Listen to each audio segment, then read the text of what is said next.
Hello everyone, Jakekub here. Today I'm doing another The Making of Recorded Round Intros, and today is Insistence UHC Season 1. This intro, it's a rather basic intro. Most intros that I make, I try to stray away from generic electro songs, but with this being a Season 1 and it not having a super... the concept for the round wasn't super, there wasn't a specific niche that the song had to fit the theme of the round or the season. So I went with kind of a more generic song. But I think generic doesn't always mean bad, and over the top doesn't always mean good. So I just felt like, for this case, something more simple would be more effective. So that's what I went with. So let's go to the beginning. As you'll notice, this timeline actually looks fairly similar. To start with, I have a vignette with a blend mode on the entire time. If I go to normal, you don't see it as much, but with vivid light, it's there. Alright, let's start. So we have the Mesa opening clip here. These are all sequences. So what we have a Gaussian blur. It starts out blurry, and then it decreases in blurriness. It's just decreasing in blurriness the whole time. So the splits were not originally there, basically. The splits were not originally there. It's just one straight clip, but then the splits happened. So if I go back to the main, what we'll see is that at this marker, the 113, if I go to the Mesa opening, it's at 113 that this split happens. So,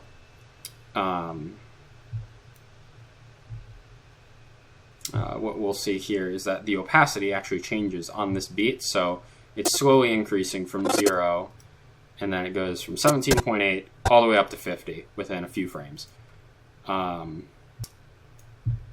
Alright, so that's the Mesa opening, right?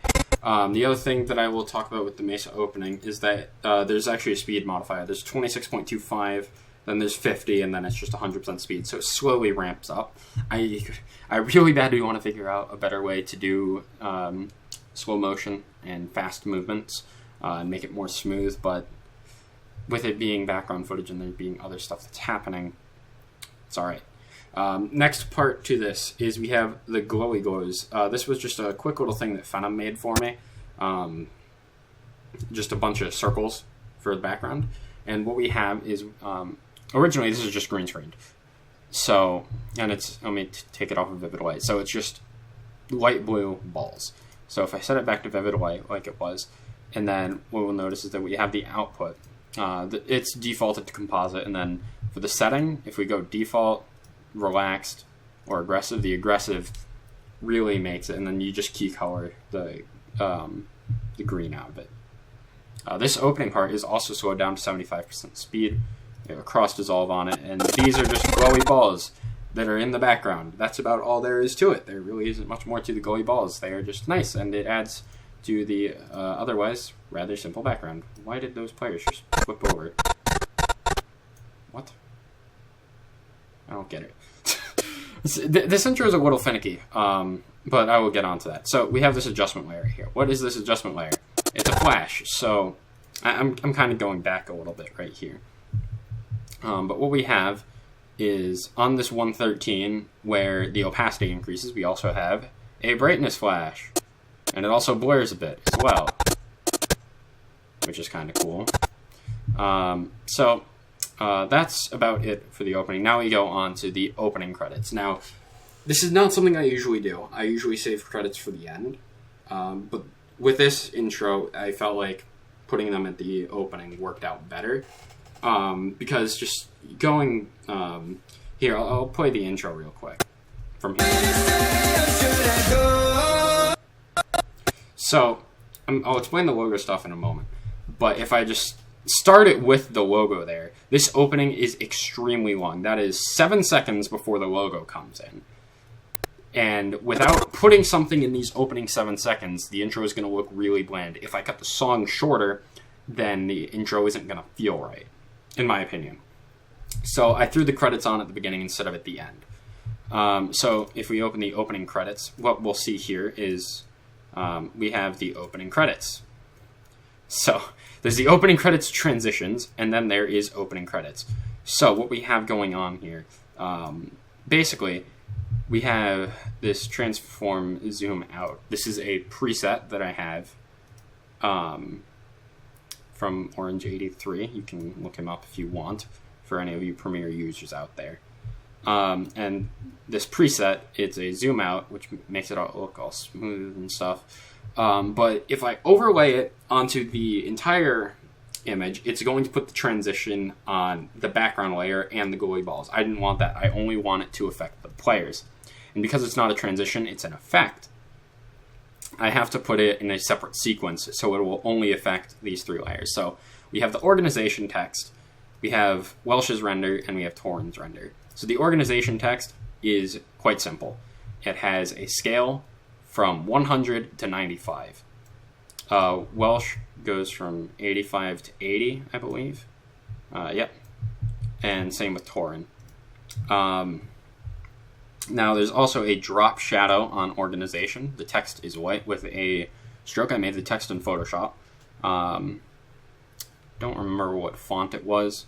I would have made it in Premiere here, but it was actually kind of weird in Premiere, in the fact that when I tried to put the effects on in Premiere, that the stroke wouldn't go around the letter U, which I didn't really understand why, so I ended up just recreating it in Photoshop. Next up, there's the drop shadow. This is a very simple effect. It's a shadow. Without it, it looks kind of boring. If I go back to the, where is it? All teams. There's a lot of sequences here. If I go back to this here, it just, I don't know, it looks too bold almost. I don't think that's the right word for it, but regardless, the drop shadow, it blends it between the 2 renders, I believe. Next up, that's about it for the shadows. And then the cool thing is that, well, so the way the sequence works is that in this sequence, it just goes straight into intro by Jakekub, which is me. Haha, that's me. Wow. For this one, instead of scaling outwards, this one goes to the left. So it's going to stay the same scale. You'll notice that I choose scale 80 instead of scale 85 because when the renders fade out, they are at scale 80. Keeps the proportions in line. And then we also have a little bit of a rotation on it. So, I don't know. It adds to it. That's about all I can say. And there's, again, a drop shadow. You can't really see it here because of the black background in the sequence, but there's a drop shadow there. So yeah, that's that. And then we have renders by Jay. It's the same motion, just opposite direction, basically. Scale 80, and then goes to the side. Now, the opening credits transitions. This is where the actual transitions come in. So again, we have the Orange 83 preset. And because the way it works is that it is an effect, I had to put it in a sequence, which is this here. So what this does is it moves it over. Nice and smooth, basically. Because the Jakekub render and the text is moving to the left, I have it slide from right to left. So the motion kind of follows where the render is going to be, rather than doing left to right, which would kind of just look awkward. And then over here we go from left to right because Jay's render is going to go to the right instead of to the left. All right, that's enough of the opening credits transitions. Now, the only thing I can say is that there is a little bit of a fade out on the end of Jay's here. That's it for the opening credits. Let's move on to the logo. So what happens here, we have at the 704 mark, the logo starts to fade in. We have the Insistence logo. This, and I'm going to disable these 2 layers right here. What this is a straight scale up of the logo. There's nothing fancy about it. It is just the logo. Now, what these 2 other layers are, we have two layers. We have, if I disable this one, we have Insistence on the top. So if I go into the, what folder would it be in? It's just right here. We have Insistence and we have UHC. So 1 and 2 and 3, and then we have the full logo. So Bacon sent the logo to me in layers, so I was able to do this. So all this is it allows me to control the parts of the logo. Much easier, basically. So what we do is I have both of these on the overlay blend mode, and they scale up at the same speed as the Insistence logo would. So it's only, at this point right here, you can't tell that anything is going to happen because they're all at scale 100 right on this frame. But then it ramps up all the way to scale 500 with a fade out. So this creates the kind of zoom effect, but it doesn't fully zoom it out. It only zooms out an overlay. And then on the next clip right here, it's a soft light, so you can actually see it a little more. You can see the text a little clearer, and then you have a vivid light, or no, you have a hard light. So as the logos, when it go, sorry for my bad impression, but it becomes more visible, the zooms, basically. That's about that. And then on the final one, instead of there actually being a fourth, the entire logo just zooms all the way in, basically. That's really all there is to the logo. It's not that complicated, in all seriousness. All right. Let's focus on the teams now. So what we have is we have a cross dissolve on the glowy glows for me. I will talk about that next. But that starts first, so I will talk about whatever. So onto the Mesa Open. So the Mesa Open, so I use Minecraft backgrounds for this intro. And what I wanted to do, I wanted it to pop, basically. I wanted it to ramp up on the drops. So like the drops are, I think it's a bass. It's like boom, and then it kind of fades for a bit. On each of where the teams transition. So I wanted it to kind of pop on those moments. So what I do for each of the Minecraft backgrounds, this first one is a little bit interesting because it's just a follow-up of this Mesa opening. It doesn't change to a different background. So I had to time it, I had to sync it correctly. So when I ramp up the speed of my cinematic in-game, that I sync it up on this first team opening. So I recorded a little bit before and after to try and account for this. So what we do to accentuate that is we have a lens curvature effect. Now what this does is it's a little bit different from... Is my thing crashing? That'd be unlucky. Hello? Thanks for me. We have a lens curvature effect, if it'll load. But this lens curvature, it's different from a scale. It's a similar premise. If my screen will ever not go to black. Alright, with that out of the way, I have fixed my Premiere, I hope. And I'm going to go over this lens curvature effect. So I'm going to disable the teams layer for now. So what the lens curvature effect does is it's different from a scale. So the lens curvature, as you can see, it zooms in a bit, but it curves the outer edges of things. So it amplifies that bass effect on the drops where the teams transition much more than a scale, because a scale is, I feel like, in my opinion, a scale is better for like a hard pop. But the transition beats that I used for this were more of a deep bass. So, yeah. I just feel like it worked better in this situation. The lens curvature, it's with the lens distortion effect, and I went to -60. It accentuates, like, the beat. And even though it isn't the most visible thing, without it, it definitely looks much more bland. It was just the perfect transition effect that I needed.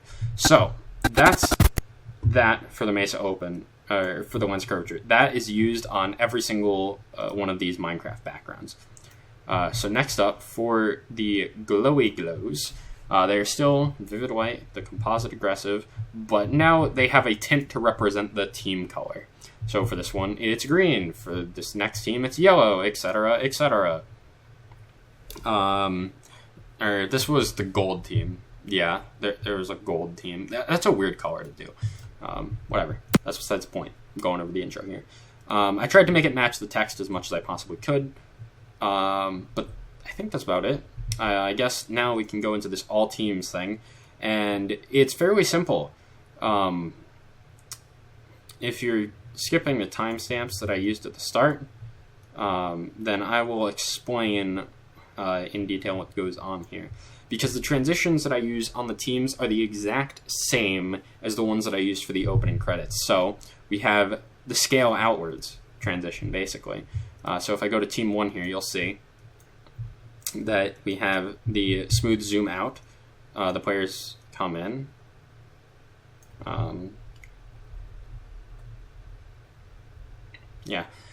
players come out, and then we have James and thermal text. There's a drop shadow on it. There's drop shadow on the player unders as well, and they fade out. Team 2, it's more of the same. We have this transform effect here. This was me playing around with. I think I was playing around. The effect is disabled. I was playing around with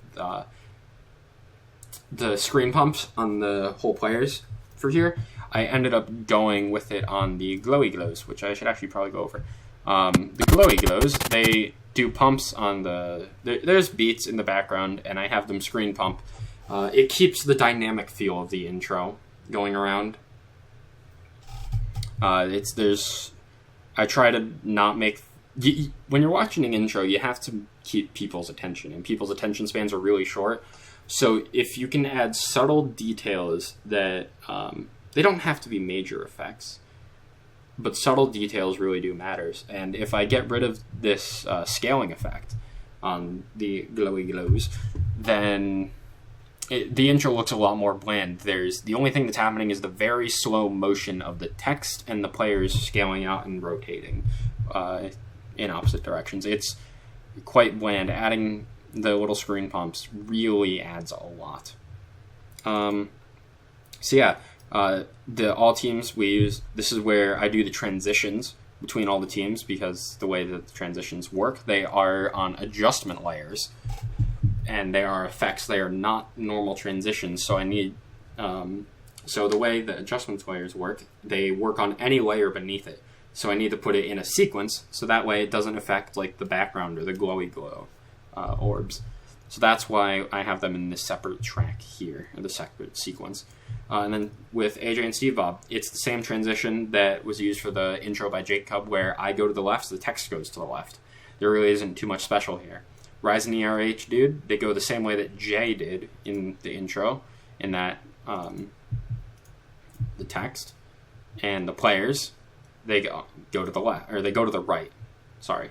And then when we get to Team 4, this is where the opening credits similarly stop, because there were only 3 things that I credited in the intro. This is a fade in, and this mirrors the motion of the fade out, or the scale out, where they scale downwards. James and Thermal scale downwards from 85 to 80, and they rotate outwards. Whereas in Team 4 here, Carlifu and Umbri, they are going to start at 80, go up to 85, and scale inwards. So it just creates a nice mirror effect, basically. And then same thing happens again. You have Vinyl and Mini. They are going to fade. They're going to scale out, go to the left, go to the right, scale in, scale out, and that's the intro, basically. There is the go to the left here, but since this is the last team, it doesn't all the way go through. I think that's about it for the teams. There isn't too much more that I need to go over, except there is a little bit of... There is a distortion effect on the players. So There's like a distortion sound in the intro. Here, I'll play it. You kind of get the idea. Now, this is, once again, a preset that I have. It's a glitch preset. Another thing I didn't mention, I have this neutral start on the renders, which makes them, it changes the contrast, fits the dark theme of the intro a little bit more. I like putting color changes on the renders in most of my intros to fit the environment that I'm putting the renders in, because I don't want them to look out of place. These look like they're just placed in, whereas the darker contrast, it fits with the dark color scheme that I'm going with this intro. But yeah, basically all it is distortion effects synced up. And because it's a sequence, I don't have to worry about putting it on one render and the other render and the text. Because it's all in a sequence, I can just toss it on the sequence and it'll affect everything that's in that part of the sequence, which is cool. Sequences are awesome. For anyone that uses Premiere, use sequences. They are extremely helpful. I really think that's about it, though. There isn't too much more for me to go over. I guess what I can say is that on this team right here, Randy and Clamboy, there are no scales, screen pumps on the glowy glows, because there isn't any beat for them. That's about all I can say. As you can see, the green markers identify the screen pump beats for the orbs in the background. And there aren't any on this team, so that's about it. And then, yeah, I really don't think there's too much more I have to say. The ending has a gauge and blur effect on it to help fade it out. But that's about it for the Insistence UHC Season 1 intro. It's rather basic. This video is probably longer than it needs to be to explain everything in the intro. But regardless, I hope you enjoyed. If you learned anything, awesome. And yeah, thanks for watching.